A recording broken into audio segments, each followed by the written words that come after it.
Sir, lokohan rin lang naman ang pinag-uusapan natin. Pag landing ko the other day dito sa Davao, siyempre katabi ng airport, yung KOJC compound. Daming pulis. So, SWAT, nakatakip ang muka, sir, nagta-traffic dun lang, yun yung bottleneck dun sa So, medyo... isa lang ang kalaban nila, pastor pa. Kasi ang dami nila. Naka-involved. Hindi ko lang kasi malapit ako sa police eh. Once upon a time, I was president. Once upon a time, I was a mayor. Talagang mahal ko ang police pati sundalo. Kaya, this is the first time ako nag-react. This is the first time ako nagsalita sa bagay na yan.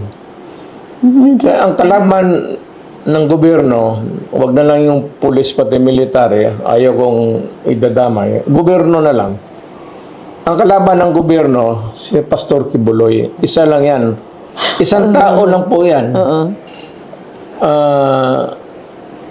Nagkulang tayo ng bagay, wala na masyadong away noon.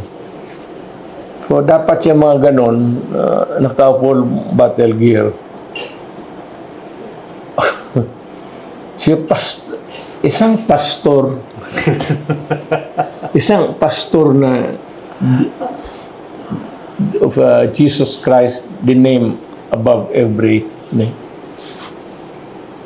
Ang laki ng congregation na yan. Tapos naka-full battle gear kayo.